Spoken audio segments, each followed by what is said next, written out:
serves as a chief executive officer at Team University. He also occupied senior-level positions in big international projects in oil and gas, as well as mining fields. He worked as a consultant with international companies and organizations, including UN bodies. We had no problems with time, we had no problems in general, everything was fun. The choice of the school is really important. So do you have a story that shaped your mindset when you were at school or in your childhood maybe? Yes, I have a lot of stories, but I don't think it's a format of this interview, okay? It's okay, 5-year degrees, which is crazy. You chose international relations, right? Yes, yes. In Germany, you chose political economy. Yes. But as we observed, your experience is related or more shaped to business and corporate management spheres. Yes. What caused this shift? Yuragi yaqin deb aytganda. KPI. Yes. What is that? Responsibility. Yeah. Qayerga joylashtirasiz? YouTube'ga, o'zimiz Instagram'imizda shortslarda. Ha, YouTube'da lekin anaqanday kanalingiz bormi? Endi ochasizlar-da. Yoki bormi? Yo'q. Endi ochasizlar. Tayyormisizlar? Mikrofoningizni qo'llang, iltimos. Va 2 3 Assalamu alaikum, Abdurasul aka. We're glad to see you here on our first interview at Econovation. So we are conducting these interviews to inspire other students, just like us. And overall, we conduct these sessions to empower youth with economic knowledge. All right. So, Alaikum assalam. Thank you. Thank you very much for your time, for hosting, for inviting me, and I wish every success to your future endeavors and to the promotion of your channel. Thank you. So let us first introduce you to our audience. yeah. Assalamu alaikum, Abdurasul aka. Guys watching this interview, Mr. Abdurasul Yusupov serves as a chief executive officer at Team University in Tashkent, Uzbekistan. That's where we are here right now. Yeah, prior to this, he held positions of the Vice Rector for Finance and Development and Acting Rector at the Banking and Finance Academy of the Republic of Uzbekistan, an elite graduate school in the country in the sphere of finance and economics. He also occupied senior-level positions in big international projects in oil and gas, as well as mining fields. He worked as a consultant with international companies and organizations, including UN bodies, in Uzbekistan on developing regional development strategies and on the projects aimed at raising operational effectiveness and digital transformation. Mr. Yusupov is a member of the University Governance Working Group under the Ministry of Higher Education, Science and Innovation of the Republic of Uzbekistan. He holds a master's degree from the Willy Brandt School of Public Policy from Germany. Yes. So first of all, let's dive deep into your childhood in order to understand what factors might have contributed to your success now. Where were you born, and where did you grow up? Okay. I was born in Samarkand. It was 90s, and I believe it was, a lot of people say different words about that time, but I believe it was a very nice time for youngsters. We had no problems with time, we had no problems in general, everything was fun. And at that time I studied at the middle school, at the school in Samarkand, which was in downtown. And our home was very not far from the school, so to say, and we did pretty much the same as did our other youngsters of Samarkand. But our school was quite strong, I would say. It was one of the best schools, basically, in Samarkand. And I think when we talk about the past, when we talk about factors that impact the past we take in the future, the choice of the school is really important. And I believe so. And today, at that time, we didn't have that much options when it comes to schooling, when it comes to getting the school you want. But nowadays, you have a lot of schools, okay? You have public schools on one hand, you have private schools on the other. And I believe you have youngsters of Uzbekistan, they have more options, okay? They have more options, they have more They could take any path they want. Basically, they can study in Uzbekistan, they can study in other countries. At that time, our options were, I believe, a little bit different, and our options were limited. But nowadays, I mean, the whole world belongs to you, so you can study wherever you want. It's not necessarily the city you were born in. You can study everywhere. You can study even, you can study in the capital of Uzbekistan, Tashkent. You can study even in different countries, in different cities. And I believe overall you have more options. As youngsters, you have more choices, so to say. And the choice of the school is really important, because the choice of the university is important, the choice of the school. And I think the community you are living, the society, the people who surround you, I mean, all of these, they're important, okay? When we talk about the path you take. So when you were a 7-year-old, right? When you first went to school, basically parents in our country give their children to the school, to the secondary school, and we don't have options. But during the time period when you were studying, didn't you think about changing the school you were studying? No, not really, because I was quite, I was satisfied with the school I was going into, because it was, as I already told you, it was one of the best, I mean, it was one of the strongest schools in Samarkand at that time, and I believe it is still one of the best schools in Samarkand, the city. And I was satisfied with my choice. Probably if I went to another school, my choice would be different. And I don't think that parents, they decide instead of you. I mean, of course, I mean, you are quite right. They try to advise, they try to mentor us. It's really important. But at the same time, if you're not satisfied, if you're going to one school, I think every youngster should approach his or her parent and tell the reasons why they are not satisfied. And I think this will be taken into consideration. It will be taken very seriously by a parent. Because I myself, I'm a parent, okay? I have 2 kids, and if even, I mean, they're still in the, one of them is in the kindergarten, the eldest, and if they come to me and tell, it already happened, okay? He was in the kindergarten, and my boy, he approached me and said, Dad, I don't want to go there, okay? I don't like, okay? So we changed the kindergarten. I don't think, I mean, we should definitely take seriously what our kids tell to us. This is what I'm telling as a parent. So I was very satisfied with my school. So coming to your question, I was very much satisfied. And if I wasn't satisfied, I would definitely approach my parents and try to change the school. Okay, do you have any interesting stories from your school life as a student? Well, yes, I have a lot of stories, but I don't think it's a format of this interview, okay? As a youngster, I mean, everyone in Uzbekistan has a lot to tell, to say about his childhood. But what I can tell, my childhood was really interesting. We still maintain relations, okay? Because I had a lot of friends from my childhood, from my school, and we still maintain relations. We still invite each other. We are basically in touch, and that's probably the biggest value which I took from the school is friends. I think it's really important, and we are in touch. We try to support each other, maintain relations, and some people tell, probably, I mean, it is true for some people, but some people tell the friends you get during the school, they're lifelong, and I mean the friendship ties, okay, which you acquire during the school, they are stronger than the ties the friendship ties you will get along the way while you become elder. And yes, some people say it's true, and it shouldn't be necessarily true for everyone, but I believe the ties, yes, which we obtained during the school times, they are really strong because we still keep in touch. Exactly.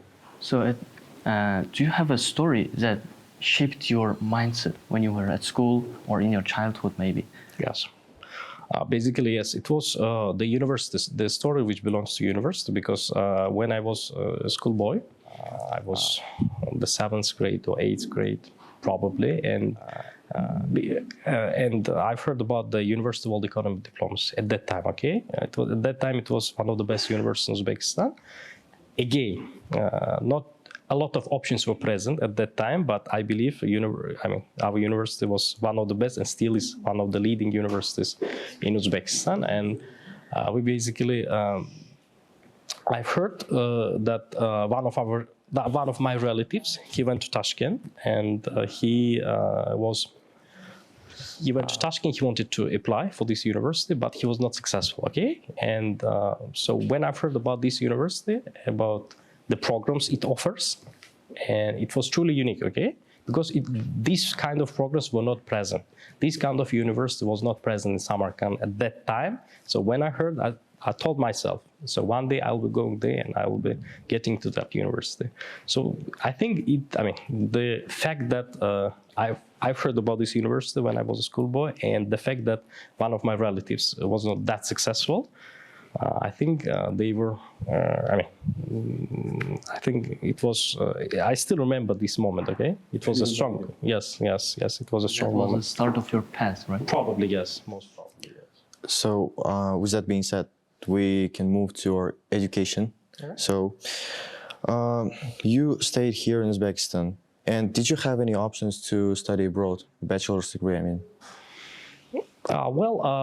When I heard about University of Economic Diplomacy, I wanted to apply only for this university, okay? I didn't even consider going abroad, going there, here, even other universities in Uzbekistan. So I was thinking, if I enroll there, so I'll be successful, okay? I'll be successful, I will take the path, which I'd love to take, basically. It was my choice. So at that time, I didn't think about going abroad, but getting to this university, which has really, at that time, it had international exposure, okay?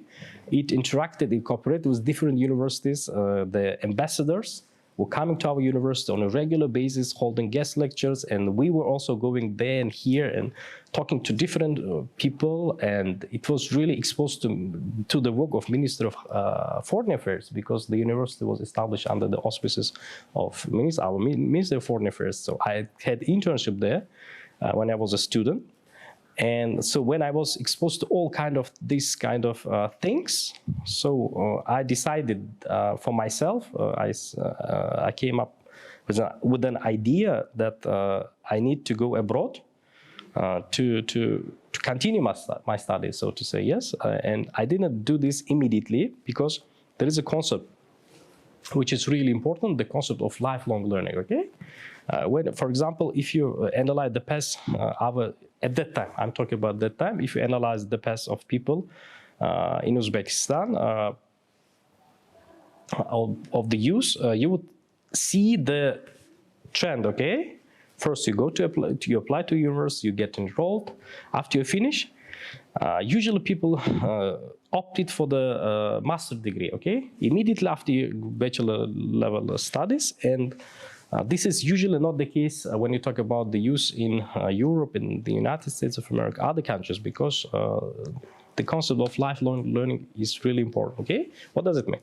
So if you graduate, you have a lot of, you gain some theoretical knowledge, and it is time to apply this theoretical knowledge, to apply in practice to see if it works or no, okay? Because you study one thing, and life is much more complicated than the theory. So when you're exposed to different settings, okay, work settings, you see, is your theory working or no? So I think the job experience is really important. So I would highly recommend all of people whom I talk to use. I highly recommend taking some time after you graduate, okay? Take your time, please graduate, yes, graduate from the bachelor level. Take your time, try to work, find a work. And if within 2 years, 3 years, you still decide to continue your studies, to do a master's degree, do so, but not immediately, okay? Because if you do this immediately, you will still have very little real-world knowledge. And I think it is really important to have real-world knowledge. And when I remember myself at that time, it was 2012, it was 5th year. At that time, University of Economic Diplomacy was was doing 5-year degrees, okay, 5-year degrees, which is crazy for a bachelor level. And I remind myself in 2012, I was very fed up, okay, with theoretical knowledge, with all these studies. I didn't do, though at that time, I believe one day I will be a scientist, I will do my master degree, PhD degree, etc. Yes, I will be in research and other kind of things. But at that time, I didn't want to do that. Yeah. I wanted to work. This was important, and I think so. Yes, yes, of course, do your undergraduate degree, bachelor degree.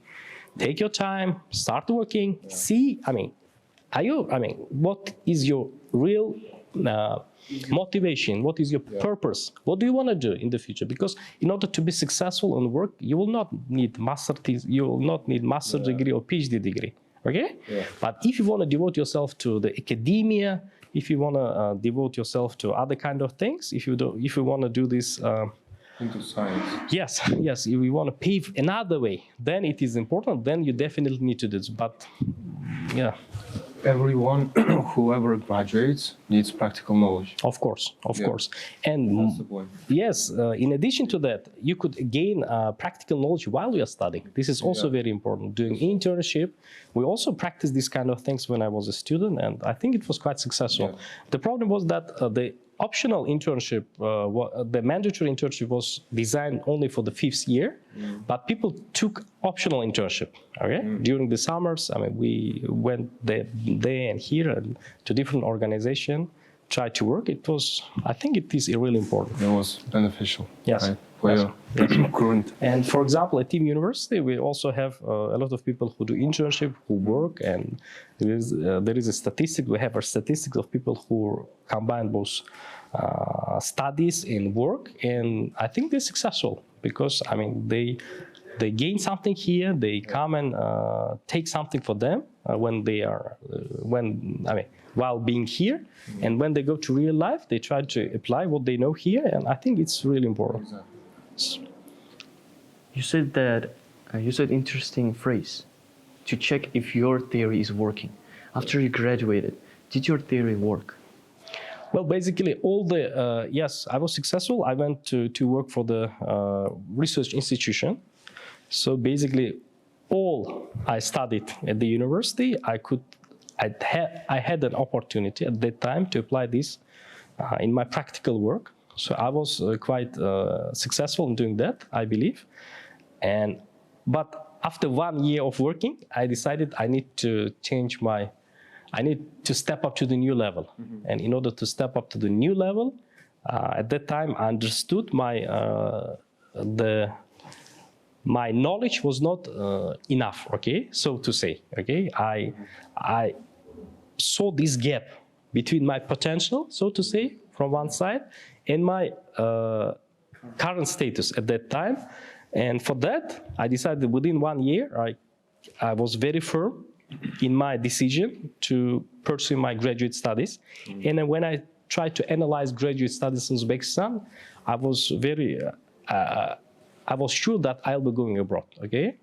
I will do these graduate studies abroad. I applied to different universities. And among my priorities was Europe. And when I applied to one of the universities, which is the university already mentioned, I got a full-time scholarship, which was very good. Yeah, it was because my scholarship was enough to finance my studies, to finance my living costs, and etc., etc. And the university was really good. And I went there. I studied there for 2 years, and it was completely another experience, international experience. So one thing. So if we're talking about advices, okay, yes, for the youth, one thing is try to when you graduate,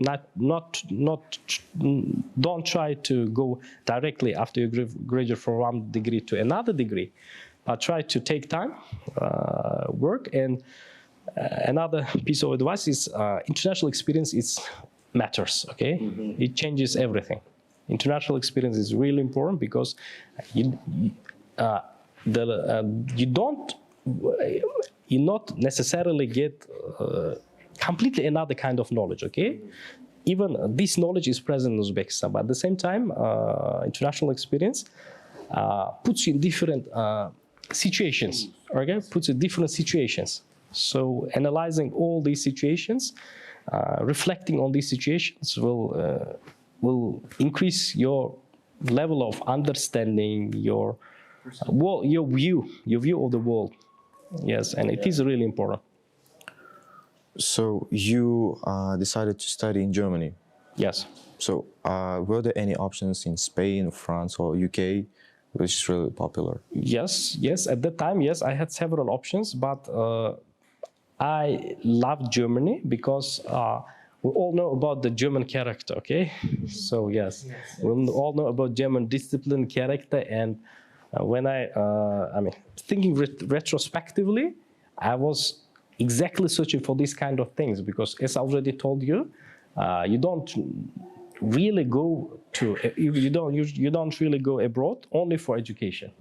Nowadays, using YouTube, using different platforms, even international universities in Uzbekistan, they offer, for example, Team University offers British degree, yes, British education, because we work on British system, and we offer more or less the same. Okay, academic programs are completely our academic programs, they are completely the programs of they're the same as the programs of LSBU, our partner. Okay, the diploma of which we offer to our students. Okay, so we offer same knowledge.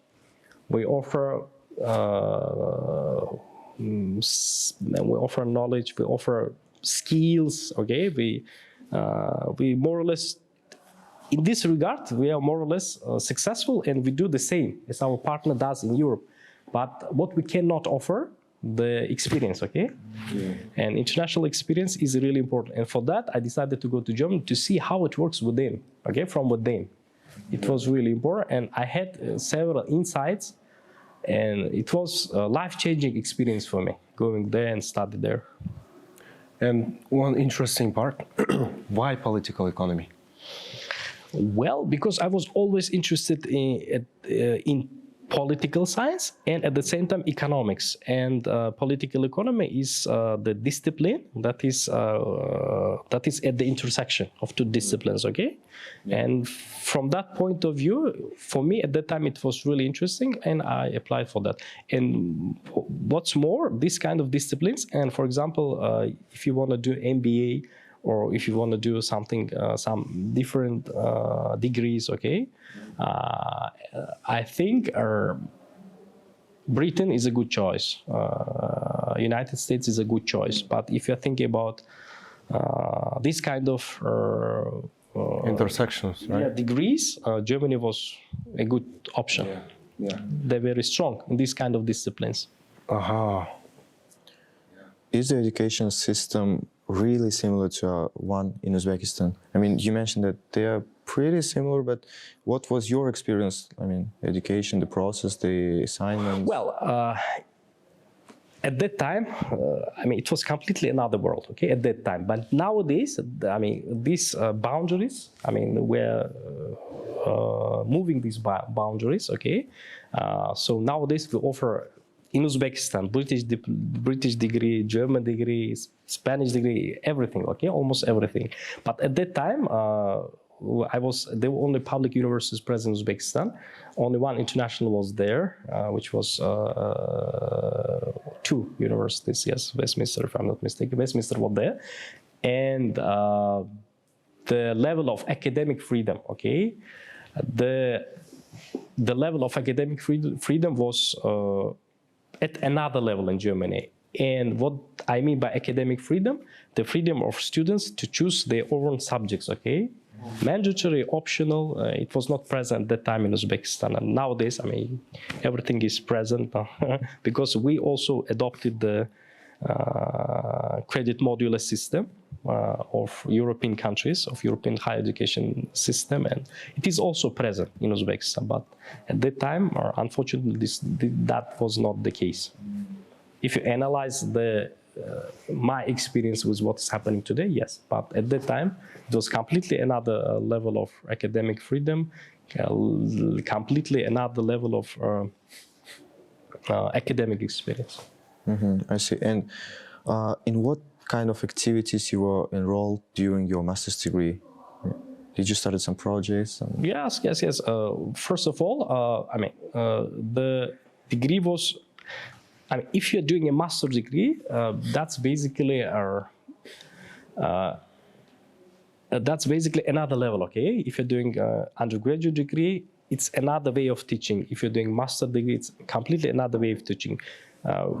People, or our professors back there, they were acting mainly as mediators. Okay, they are not giving us really knowledge, but they are trying to help us generate this knowledge in the class, because people already, my course mates, they had already years of experience. Okay, years of experience. Yes, I was one of the youngest among them, because the general age of people was 32, 33. So years ago, after they graduated from their first degree, they had 5 or 6 years of experience, and all of them, they already came with some knowledge. Okay, the only thing we did in our classes was generating this knowledge, okay, systemizing this knowledge, and we were doing that. And we also did these group assignments, group discussions. They were really present there. We analyzed cases. Okay, case studies were also present there, and it wasn't the case at that time in Uzbekistan. The case-based teaching, and group works, group presentations. We did pretty much all of this. Okay. Well, I'm more into motivational stories and emotions. So, can you tell the first days in Germany? How was it like? What challenges did you overcome? It was awful. It was awful. Yeah, first days it was stressful, because prior to that, before going to Germany, I was in different countries, but like a tourist. Okay, as a tourist, I went there and here, and when I went there, back in Uzbekistan, I had a good job. They paid me a decent salary. Okay, I had social status. And when I went there, within one day, I lost all of this. Okay, my relatives, because today where you have Skype, etc., everything. At that time, it was not that popular. Okay, so to say. And when I went there first time, it was difficult. It was really difficult. And plus to that, I didn't know the German. Yes, my master's degree was completely in English, but I had when I went there, I already started learning German. But people were friendly, people were really nice, and I remember myself first day. I didn't have. I had a smartphone, but at that time, smartphones were not with navigation maps and etc. And I had to find my dormitory. So I didn't really speak their language. They didn't speak my language. So it was really difficult. But all the people whom I approached, they were really helpful. Okay. So that was first lesson. When you are, don't be afraid of going to other places. If you don't know their culture, usually people are friendly. Okay. If you cannot speak their language, it's not a problem. Okay. You can still use gestures. You can explain what you want, and they can explain what they want. So yes, I remember that first day, it was, from one side, it was, yes, awful, because I lost everything like that. But at that time, I had a very clear mission of what I need to learn there, to study, and the purpose I went there, because the purpose was to go to the new level. So how much time did it take to learn German? In practice? Well, it took me, I'll be very honest, 1 year. So yeah, it took me 1 year. Another problem was German skills, because prior to going there, I didn't know any German. And when I started learning German, all of my course mates, they were so nice. And when I tried to explain something in German, they understood. It was difficult for me, and they were trying to switch to English. So it doesn't help, okay? So another lesson is, if you want to learn a completely new language, go to a place where they don't speak your language, okay? Because everyone in the dorm, everyone in the university will speak English, okay? Yeah. So every time you want to say something and you have some difficulties, they say, no, please, yeah, let's speak in English. No problem. So want it to took me longer. They don't want to see you embarrassed, right? Yes, exactly. Not really. They don't think about embarrassment. Another thing is, when you go, for example, in Uzbekistan, if people don't speak some of our local languages, they think about embarrassment, but it's not the case when you're abroad. It's totally not the case here. If you speak not on a good level, which is quite natural. If you don't speak you have a mother tongue, okay? The only language you must know, it's your mother tongue. But all of other languages, okay? It doesn't matter which languages. If you know them, it means you're very good, okay? You're very keen, you're very good, and you're very curious about the world. And when you try to speak them, not perfectly, that's perfect. Speaking not perfectly another language is perfect. And it's really important. And nobody would say you very bad words. Unfortunately, it's not the case in Uzbekistan, okay? Yeah. Yes, and when you try to speak other languages, doesn't matter which country of Europe, if you try to speak their language, you'll be praised every time, okay? Every time they will tell you how good you are. Though everybody understands you're not perfect, okay? So it is important. Trying to speak other languages is important. And when you know more than your mother tongue, you should consider yourself successful, okay? Yeah, and it really matters abroad. Well, however you speak, however you talk. It doesn't matter at all. It doesn't matter at all because they think about language. They will turn to you and tell you are a very good person because they know only their language, and you know their language. Yeah. You understand that? Yeah. Yes. So guys who's watching, consider this. This is hint. You're expected to get culture shock, as Abdurasul said. It will be difficult first days, and it's natural to talk in their language, right? Yes, exactly. Yeah, you're admired always. Guys, please learn English. English is a key to the whole world. If you wanna make a decent living, get paid well, please learn English. Probably nowadays, it's the only and possible way of increasing your salary is English. If you wanna increase, the only objective way of doing so is English. Yeah. It's really important. So one concluding question from our audience. They asked whether can a person succeed without a higher education? Well, of course. Higher education is not a key to everything. Yes, it can help you. Of course, as a university executive, we promote higher education. The percentage of people who are successful, but I can tell you one thing, the percentage of people who are with higher education diploma or with higher education experience, and who were successful is much higher than those. We're comparing with people who didn't have higher education experience, okay? So it's really important. Tertiary education, higher education is really important, but you can succeed. But it's rather exception, which again confirms the rule. Every exception confirms the rule. So the rule is higher education is really important. Of course, you can succeed, but it's gonna be difficult. Take Probably longer, probably less. We don't know. Okay, there are both cases, long cases, less long cases. Okay, but higher education is really important. Not only to get paid more, in order to think about things differently. Okay, very complex. You should think about things in a way, systematically. Okay. So when I went to Germany, I remember. So the first day, they were talking about their school, about university and life, and what I found very impressive was the fact that they told us, we don't really teach you knowledge, okay? but we teach you the ways how to get this knowledge. Yeah.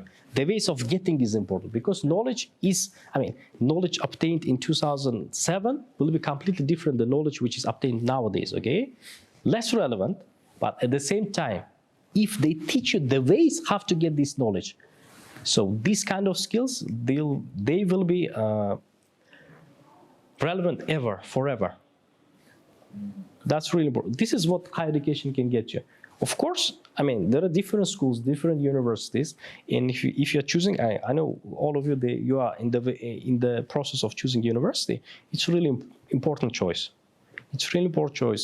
If you want to choose a good, decent university, that would open a way for you or pave a way for you. That would take deliberate considerations. But if you choose the right one, that will definitely change your life. Yeah, and the one thing, it turns out, as info huckster says, like going to university, going to school is for suckers, like and like yeah, it's wrong, guys. It's wrong, right? University or school doesn't teach you something. It teaches you how to get this knowledge. Get this, yes. The ways of getting this knowledge, yes. Yeah. A good university will teach you that. Definitely. I remember reading the book by Farid Zakari, which is the prominent journalist in the United States, and he was chief editor of different publications, and I believe still he's a host of CNN, one of the CNN programs, and he wrote the book Post-American World, and he was doing, if I'm not mistaken, a bachelor degree in India, and so the first thing, and he moved to the States to do his master, and he left there, and he was writing in his book. The first thing which impressed me in the States when I was there was the fact that we don't really try to learn, okay? When we read a book, we don't really try to learn. In the States, if professor is assessing you, he or she is interested in how you think about this, about the facts, about what is written in the book, okay? Your thoughts are really important. Not learning, when, for example, this or that statesman, this or that politician was born or was murdered and etc. You can find this in a second, okay, using your smartphone. Your smartphone is way better than all the encyclopedias of the past, and I think it's more powerful, okay? You can find all of this, but thinking, okay, reflecting, critical thinking is really important. So what Farid Zakariya found in the States is critical thinking and its impact on people. That was really important. How you think, how you reflect is important, not simple learning the facts. Yes, but implementing them, right? Yes. So, for young generation, what kind of advice can you give when choosing a university? What to take into consideration? Well, first of all, it should come from you, okay? Start with programs. Start with thinking who you want to be. Think about final destination.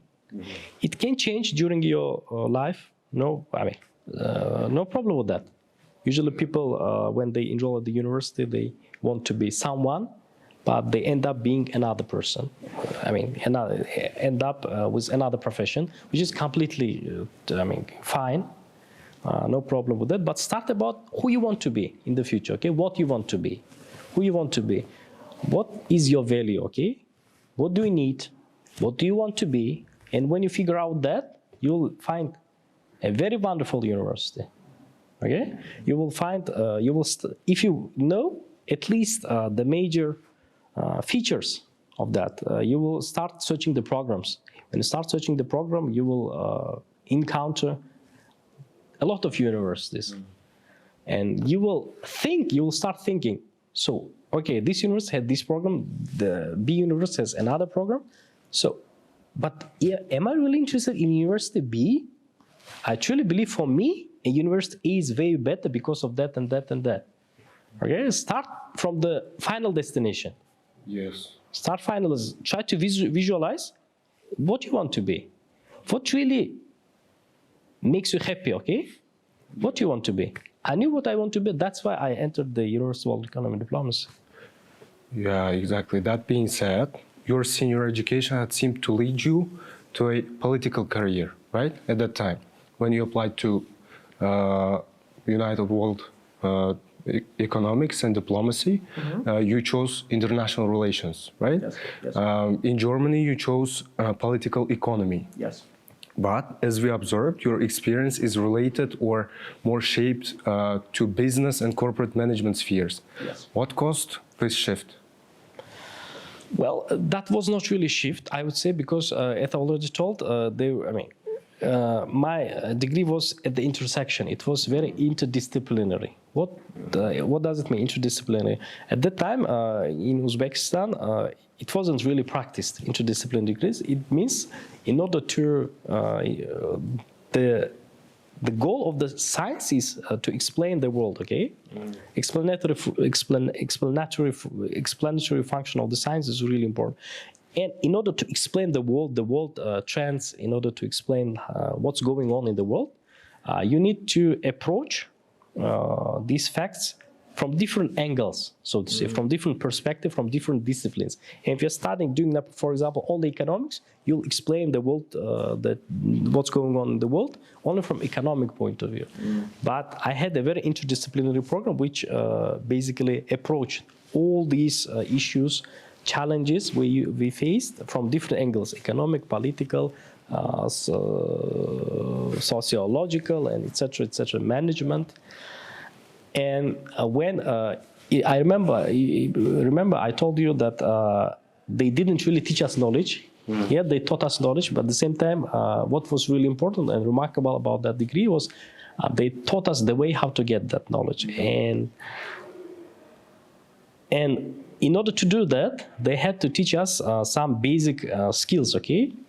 Analytical skills, critical thinking skills, systemic thinking, and these skills can be relevant in any industry, in any industry you pursue.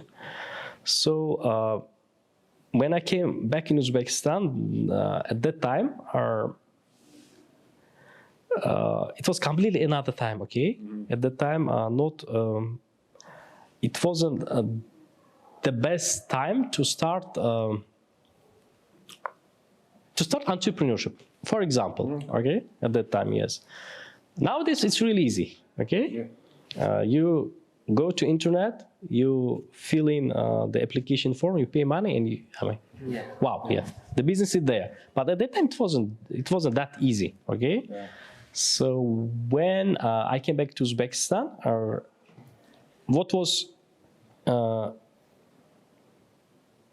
was really vibrant, which setting was really vibrant, was not entrepreneurship, was not NGO sphere, non-governmental organizations, research centers. What was vibrant was corporate world. So I decided to go directly to corporate world because some international companies were there, and they offered you good opportunities for professional growth, and they paid you decently. Yeah, that's why I decided to go there. It means you guessed where you want to be in the future, right? Yes. You while studying, you fixed your destination, right? Exactly. Yeah, it's possible. It's possible, and of course, we don't live in a vacuum. Okay, when you make choices, the surrounding environment is really important. And if surrounding environment at that time you are making kind of different choices, different decision, is not the way how you describe yourself, okay? The way how it should be from your point of view, of course. You can shift anything you want. I mean, it's up to you, because you always respond to, you react to what is happening. And for example, if you talk about management theories, yes, there are different management theories. And we have this Henry Mintzberg, okay, very world-known scientist, management theorist, and exactly what he's teaching is there are different ways to think about strategy, and what he's teaching is that the strategy, you cannot really plan strategy. Strategic planning is oxymoron, okay? Strategic planning is oxymoron. Why? Because whenever you do something, strategy emerges as a response to what is happening in the world, okay? It emerges. Yes, and what I'm trying to make is every time you make decisions, you make different decisions, yes? You try to respond to what's happening, okay? You don't live in a vacuum. You can't simply tell, I need to go there, I need to do that because I love it, or because I don't love it.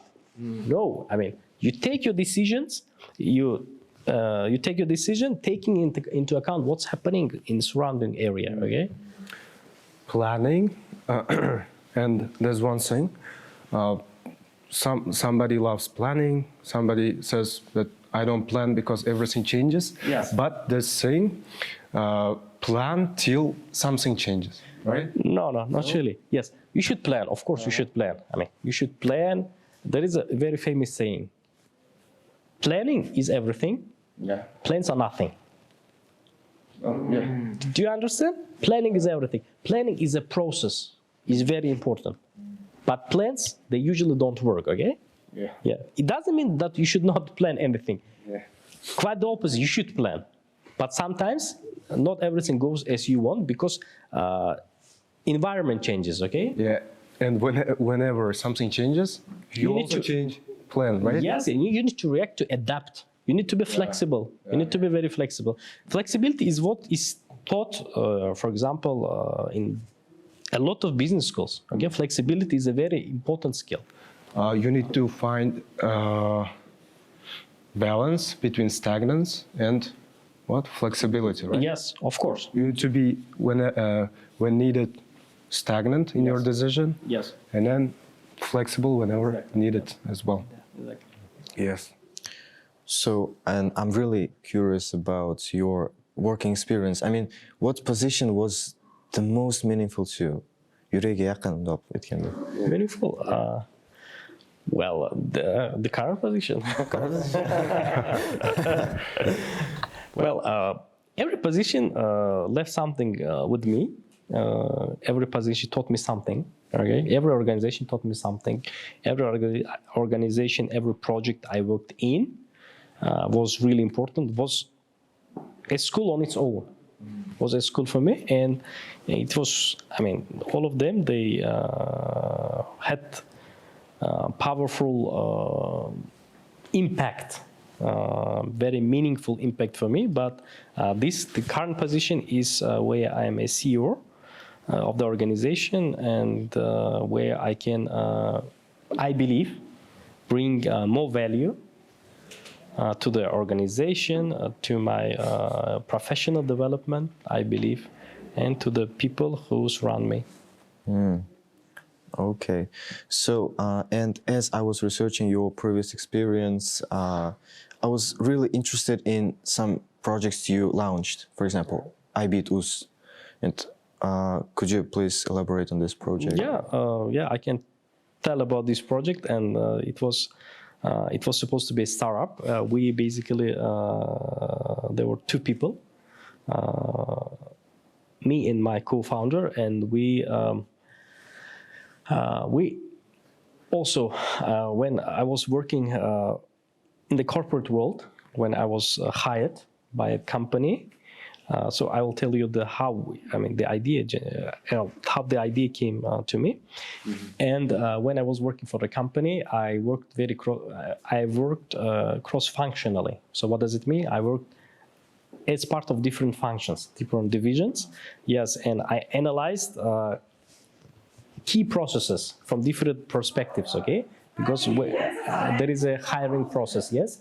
HR, for HR, it's another process. If we're talking, for example, about hiring process. For HR, it's another process. For accounting office, it's another process. For CEO, hiring is another process. Okay.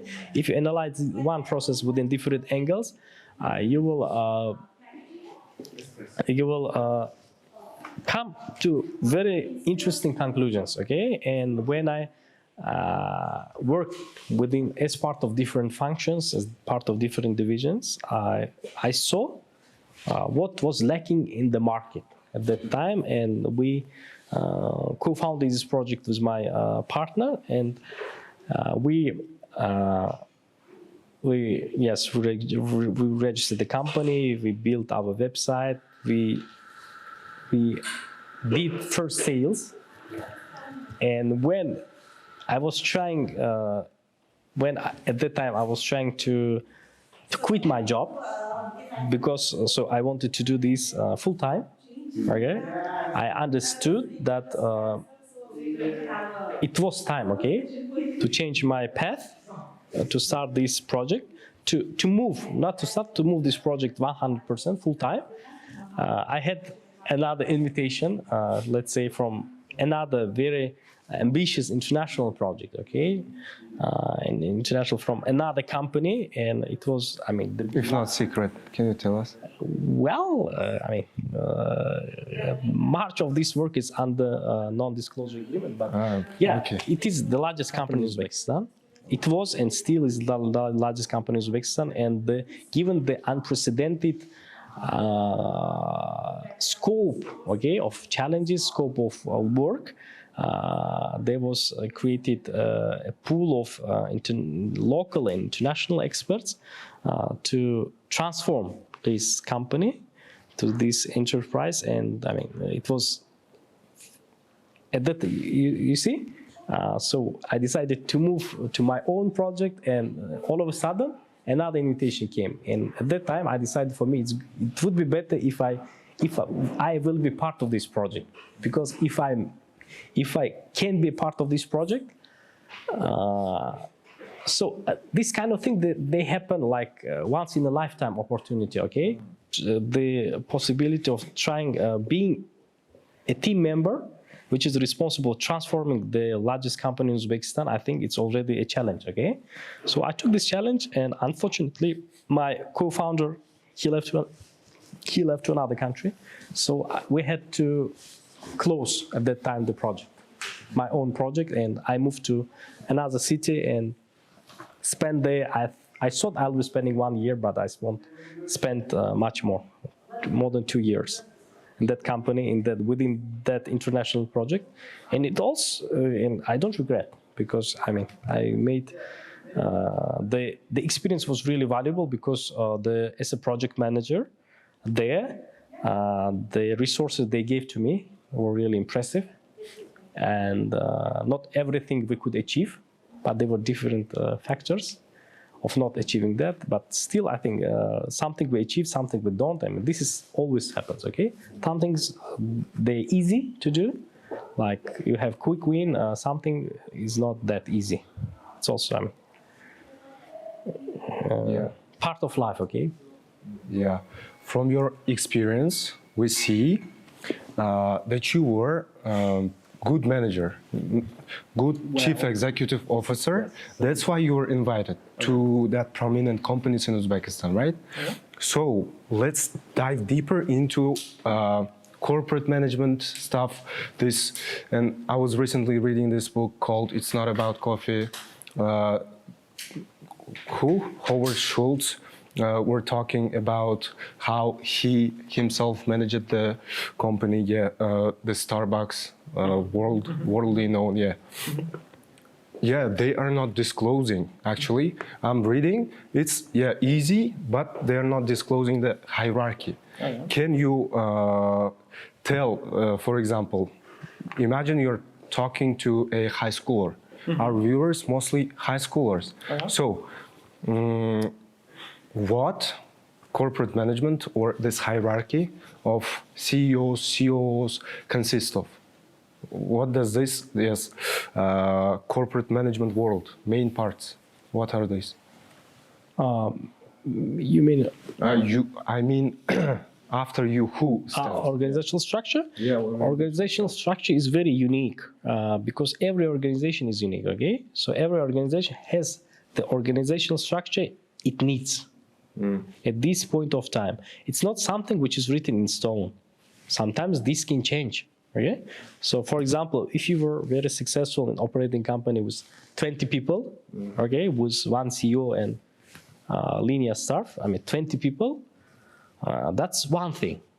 But of course, the organization I worked, it consists of, for example, 60,000 people. 60,000. Can you imagine? It's a city of people. 60,000 people. The largest, yes, one of the largest companies in Uzbekistan. And for them, obviously, having one CEO is not enough. Okay. CEO has deputies, okay, and every deputy is responsible for one or two functions, okay. So it's very unique. Coming to your question, it's very unique in a case and in a sense, and at every time it's different, okay, because today. For example, we have Team University and we have CEO, okay? And it is enough. Maybe one day there will be, if university expands its activities, there will be deputy CEOs, not one, but 3 or 4. It depends.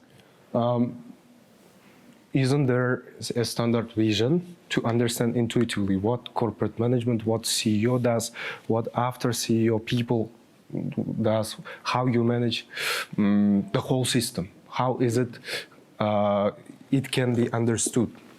Visionary. Yeah, CEO, obviously CEO does not know everything, yes? Yeah. There are different, if basically we are talking about operational model of organization, it consists of probably 3 things. So you basically have how the company is founded. You have mission, vision, yes, mission, vision.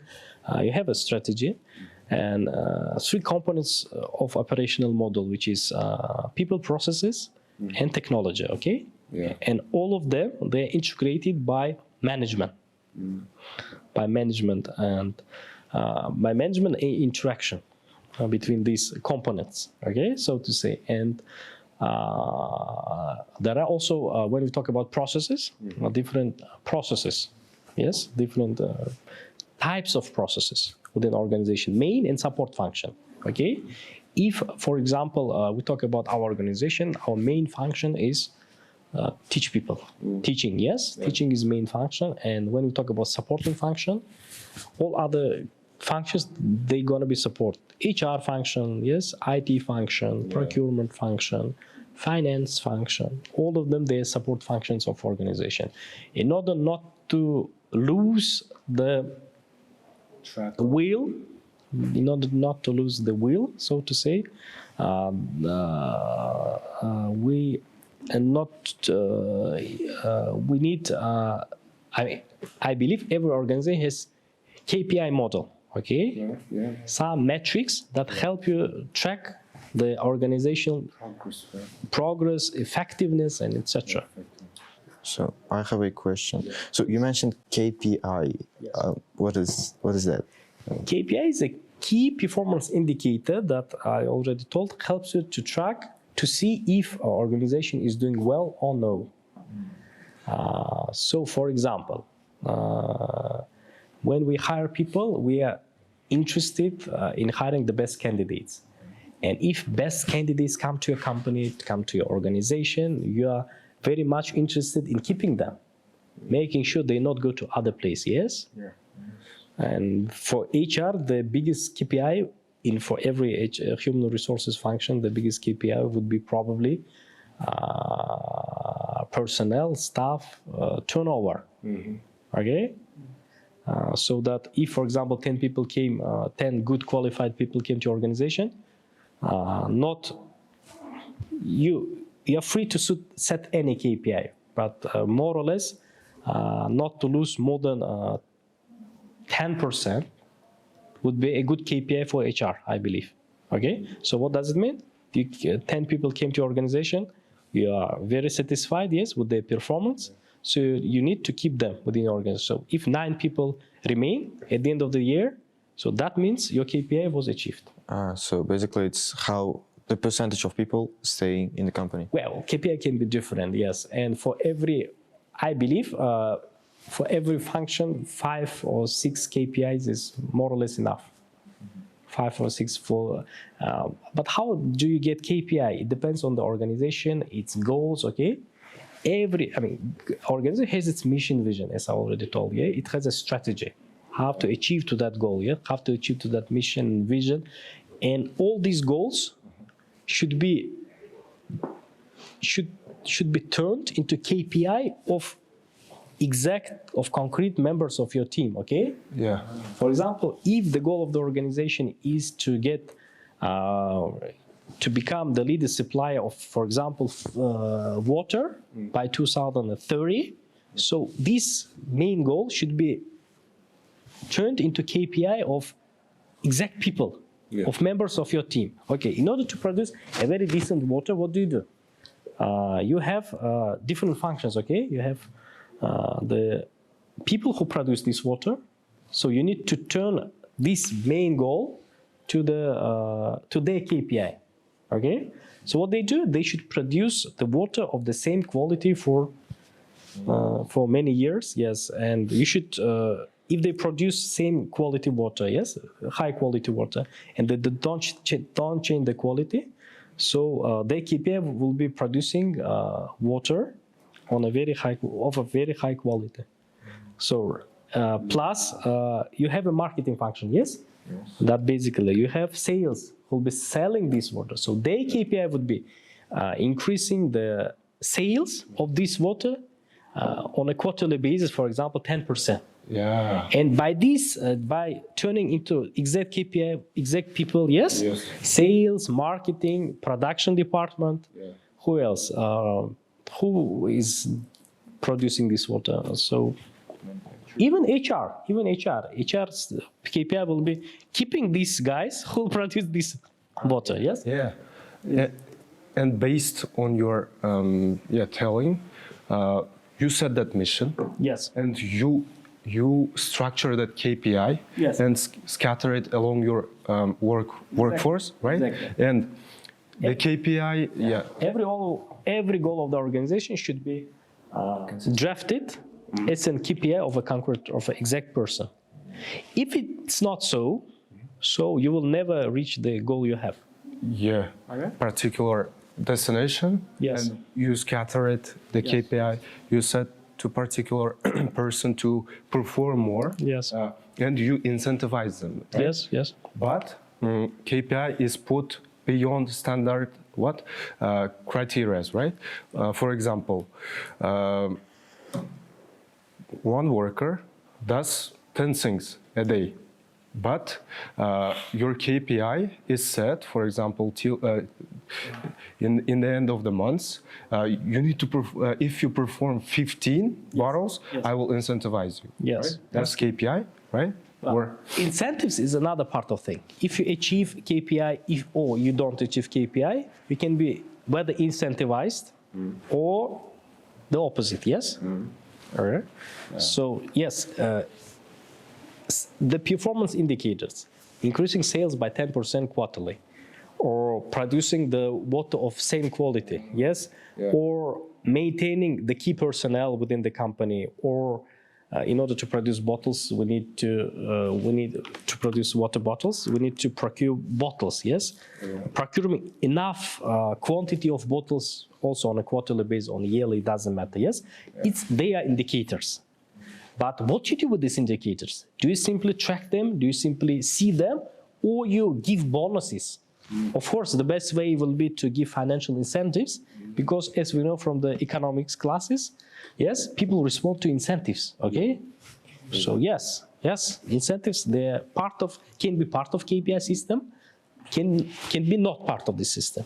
But it depends on the CEO, it depends on the management of the organization. So you say that the way of keeping people to perform well, Yes. it's better to use incentives rather than punishments.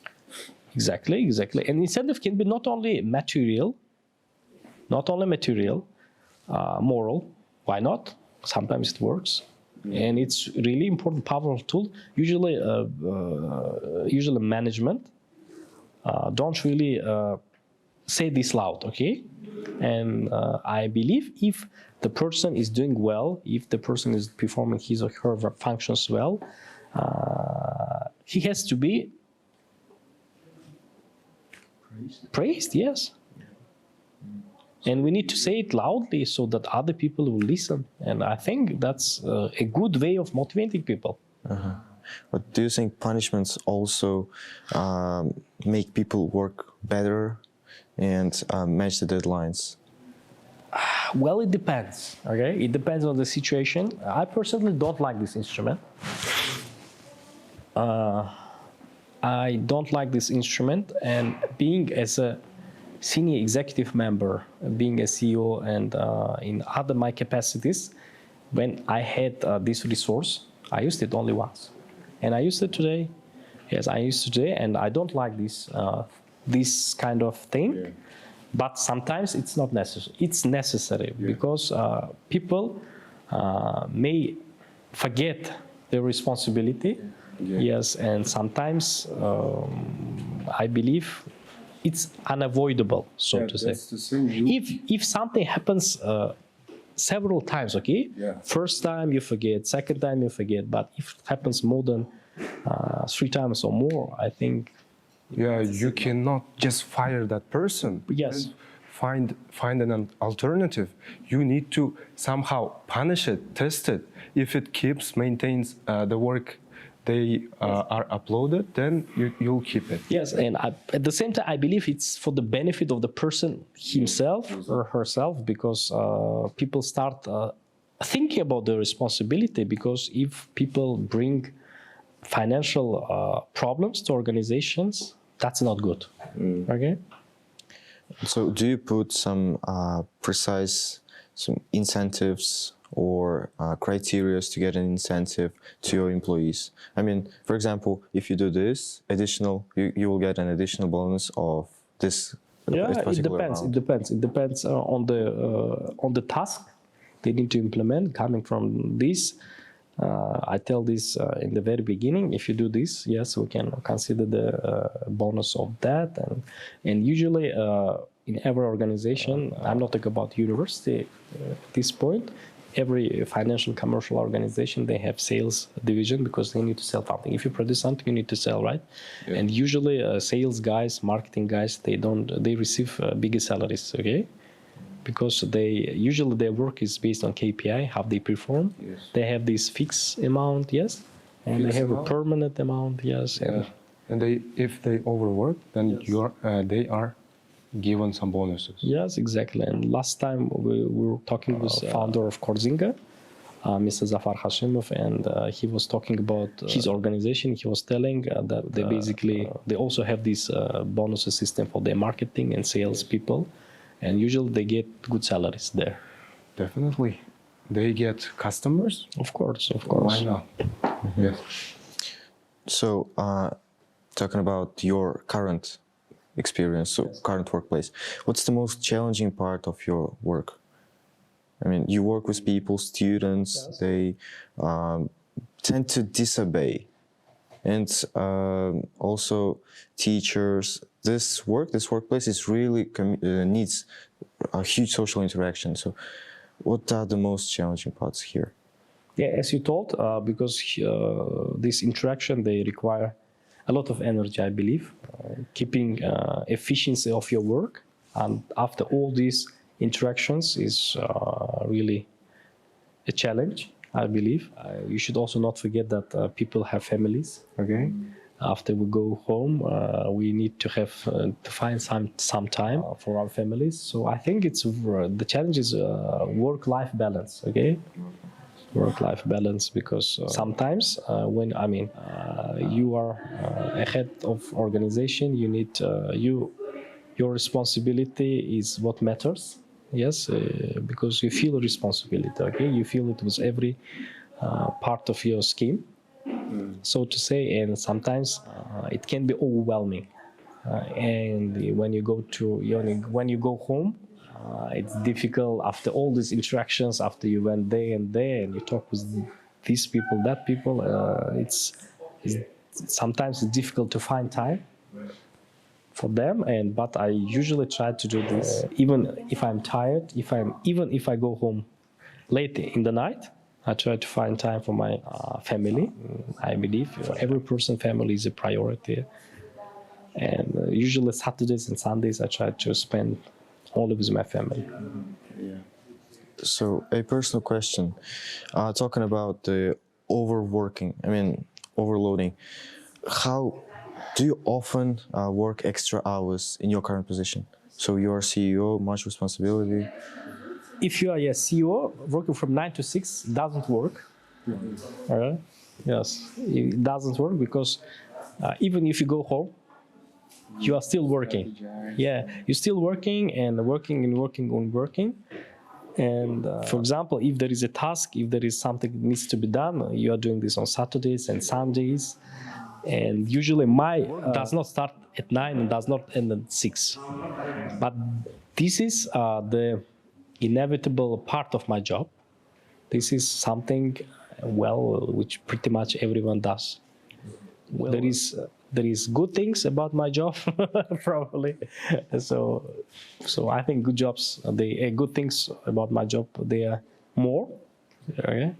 So yeah. Well, how do you manage work-life balance?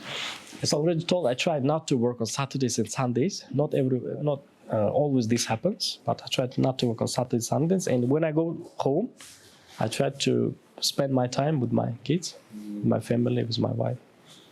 So you, after job, you try to fix your mentally your mind into your family. Yes, I try to do this. Not every time this happens, but I try to do this. Mostly. Yes. You'll track your balance, like without working weekends. Yes. Yeah. So also, I was really curious. I'm majoring in finances and economy, and I'm really interested in risk management. I mean, it's really crucial in order to manage everything properly. And so, what does risk evaluation necessarily includes? I mean, the most obvious and the most important steps. Well, exactly. If you're a CEO organization or if you're managing a project, you basically start the project with identifying these risks. Okay, risk. Working with risks is really important. It's really part of your project, of your job. And coming to it, I should say that risks for different organizations, for different projects, they're different. Okay, because when I was working, as part of the international project, one of international projects in Uzbekistan, it was the project which was supposed to build the processing plant, okay, multi-billion dollar project. And I was working with the representative, with the risk manager of the international company, Hyundai Engineering and Construction, and I saw the risks register, okay? In the risks register, they even have, as already told, they had different risks than we had. And for example, political uprising was there, political riots. Okay, for them it is a risk. So big organization, big corporation, they think differently about risks. For you, risks can be different, and for them, risks are different. And yes, when you start the project, the first thing you do, you try to categorize, you try to systemize risks by assigning different colors. Okay, so green, yellow, red. Different colors of risks. So inevitable risks, risks with less probability, etc. There is different techniques, different ways of assessing risks, but it's a very important part of your job if you're a project manager or if you're a CEO of organization.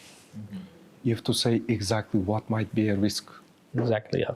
In order to understand what can happen in the future, you need to think about this future. You need to think what can impact your future. What can impact your organization or your project?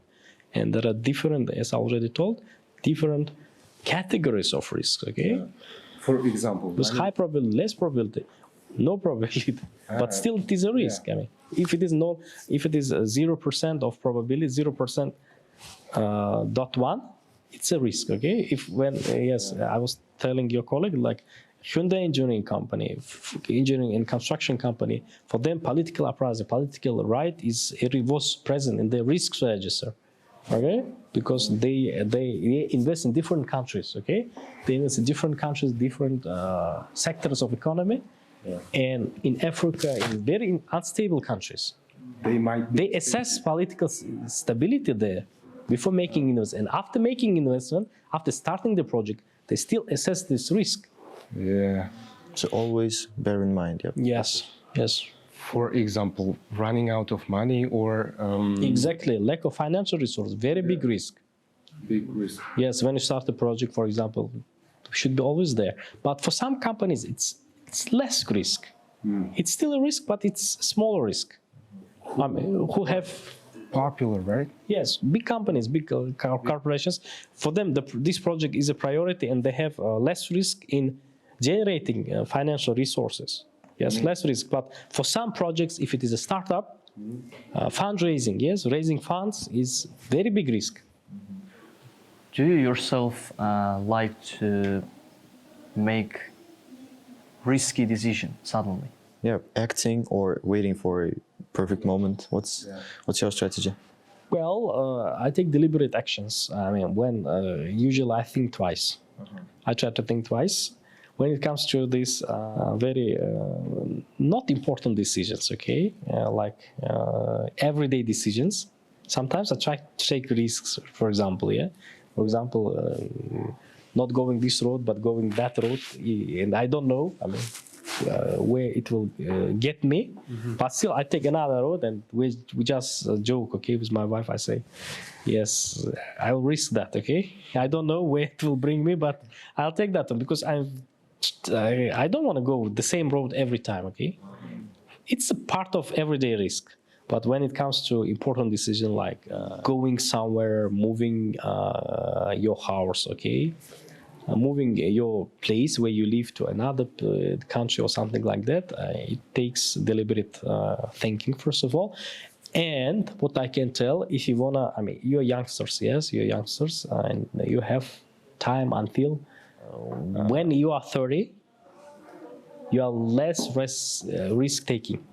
You automatically become less risk-taking. So if you want to take risk, if you want to do something very big, do this now, yes.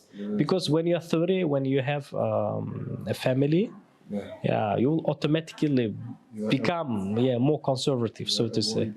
Yes. And this is not bad thing. This is not necessary because you have a family, okay? You have more responsibility. I mean, before you get married, before you have kids, you think about yourself. Yes. You can risk yourself, but when you have family, you have several kids or one kid, it doesn't matter. You recommend risking as much as as much as you can. Yes, exactly. everywhere, every decision. Exactly. Not every decision. I mean, it's impossible to risk every decision. For example, I want to drink water. I cannot risk. I mean, I need to drink this water. Important. Yes, of course. Studying, try. Of course. If it doesn't work, you will have still plenty of time not to do this. 10 more years. Well, Then coming to decision making. yes. You take actions based on solely on your own opinion, or does founders or owners affect your decision? For example, promoting your university across Uzbekistan, like collaborating with some kind of agency. Yes. Like, for example, we saw you meet World Bank experts. Signing this document, some kind of collaboration. Yes. You decide on these decisions, or yes. collectively? Yes, we have a governance model here at Team University. We have a supervisory board, which is comprised of founders, and not only them. There are independent members of the board of trustees. We say board of trustees, and we have management, and the strategic decisions. Okay, we have strategic decisions. For example, adoption of budget. Okay, annual budget, or adoption of strategy. It's part of their job, of board of trustees. But they gave us very much freedom in other kind of activities. Yes, I mean. Pretty much everything, but they Yes. fund you, right? Fund the university or what? Well, university. Yeah, well, university is a self-sustainable model. It's a self-sustainable model because we have students who pay us contracts, and out of these contracts, we bear the costs. Yeah. I mean, it's self-sustainable model. We don't need them, money. Of course, founders, they are important when you establish a university. In the early beginning, in the beginning of university, their contribution, their social contribution, their financial contribution was really important. But at this point, university is self-sustainable model. Is a self-sustainable model. Okay. Do you plan on opening your own university? And what's the difference between founding a university and being a chief executive officer like you and Hikmat Abdurrahmanov, Zafar Hashim? What's the difference? How we can see the difference, visionary or by words? Yeah. Yes. Well, that's a good idea. Maybe one day. Okay, maybe one day. Yes, I will also do something in this regard. But I think of the past, of the past 5 years or so, a lot of universities were established in Uzbekistan, which basically increased the coverage by higher education in Uzbekistan. And well, yes, if, for example, one day I will change my job and try to establish a university, probably this day will come. I don't know. I don't have an immediate plan of doing this, but maybe one day, yes. Why not? Yes, we see. Thank you. Okay. So I guess we're running out of time, so it was a fruitful discussion. Now, can we turn to a game discussion? Yeah. Blitz game, yeah. Blitz questions, short and short answer. Question, short answer. So, one word that captures the essence of studying a team. Freedom. Freedom. Yes. So, your prediction for the global economy in the next year. One sentence. All right. The global economy would be less stable. Less stable, considering the political games around it. Yeah. Yes. Okay. Exactly. So, an economic term you wish was demystified for global general public. Demystified. What do you mean by demystified? So, it was a mystery, and so they tell open for determine. The term can be open for everyone to understand or explore. So it become common sense. So everyone that does know it. Yes. What's that term?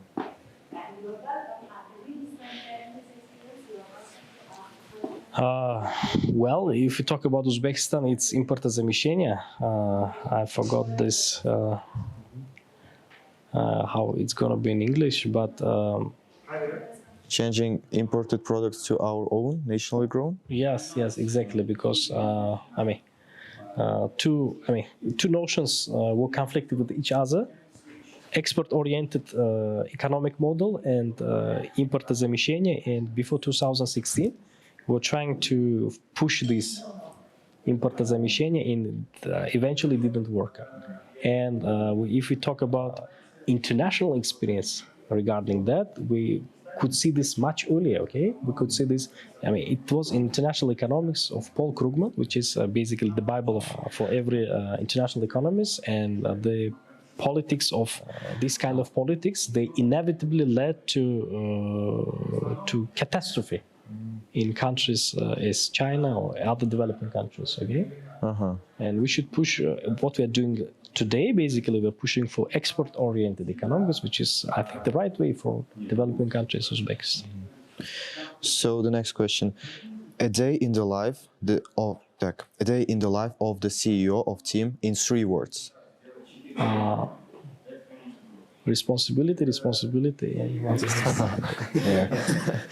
Okay, so classroom, online, or hybrid? What's the future of education? The future of education is, I mean, offline, online, or hybrid. I think all of these models, but yes, offline will remain.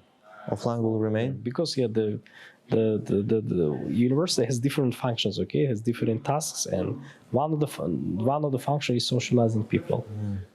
So not only providing education, but socializing, and the place for socializing, for getting connections. And usually business schools all over the world, they operate on the basis that they provide networks, okay? They grant access to different networks, and I think networking is really important for business schools. And for bachelor degree schools, socializing, and it's important. So all of these models will remain, and some people say we will completely go off online. I don't think that's going to be. So, and the last question: a book every aspiring economist should delve into.